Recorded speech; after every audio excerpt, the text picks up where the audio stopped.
And then you can stand up, make any adjustments. Now, imagine if that were like your breast there. Right. Doesn't look half bad.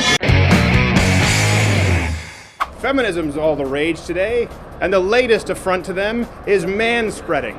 As a matter of fact, it's so offensive that it was just banned in Madrid in their proposals to ban it across other areas of Europe and here in the United States. Oh, you know what manspreading is? No, tell us. Manspreading. Manspreading? Manspreading. Impolite sitting posture that some men see as their natural right. A guy spreads his legs, takes up too much room. I don't want my balls sticking to my legs. A sleazy type of guy that sits there like this. It's just really discourteous. But what if we have it all wrong when it comes to manspreading? What if all this man-focused guilt is misplaced by the feminists, the activists, the lecturers, and legislators?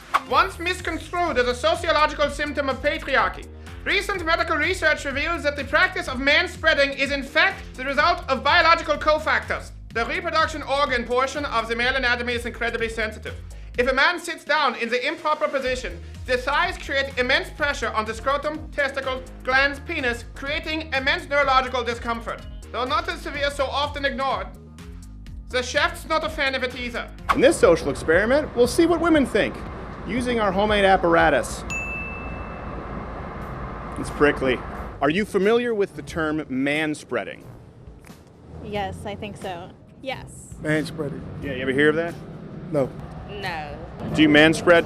Try not to.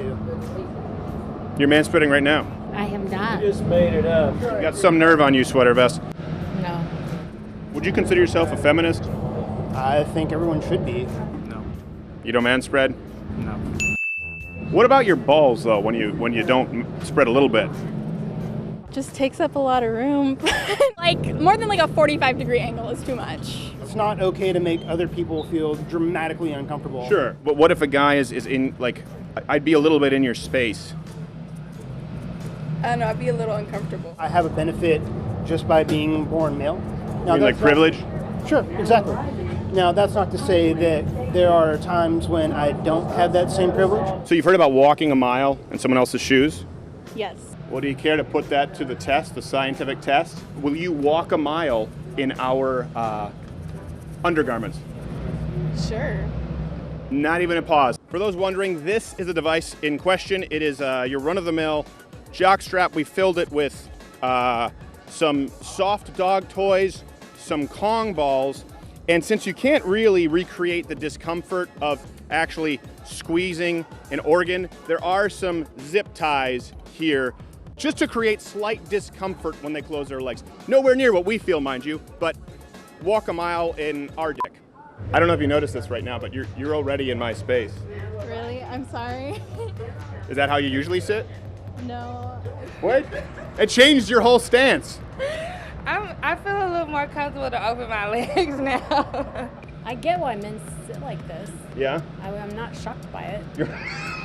I feel the need to. Is it uncomfortable? Yeah. Why? If I actually had this? You wouldn't do that? No, I wouldn't. Okay, sit how it's comfortable for you. Find your comforts. Look at this! It's a little uncomfortable. Now, imagine if that were like your breast there. Right. Okay, I definitely get it. You definitely get it? You're making me uncomfortable. I'm sorry. Look at this! Yeah, it's a lot more inconvenient than I would have imagined it would be. Yeah. Could we call this maybe an example of female privilege? Yeah. Maybe a little abuse of privilege. Abuse of privilege. Could you maybe see why a lot of young men are pretty upset because they feel as though they're being guilted for something they have no control over? I could definitely see that. Yes. I see that. I totally see that.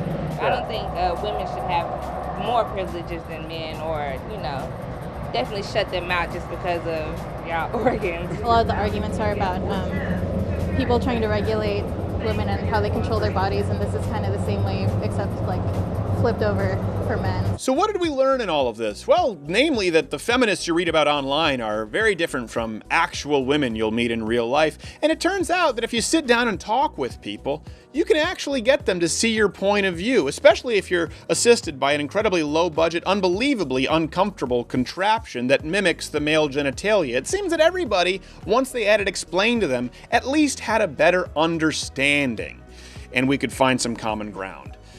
Unless you're this guy. There, That that's like the gray hurts area my where I'm balls a like, lot. You gotta wear more comfortable pants. Or maybe you need to get bigger balls. I hope I've instilled in you today a valuable lesson. To learn more such valuable lessons outside of the realm of social justice warriorism, which is, of course, not constrained by the bounds of science or scientific theory, subscribe to this channel, and you will be more educated for it.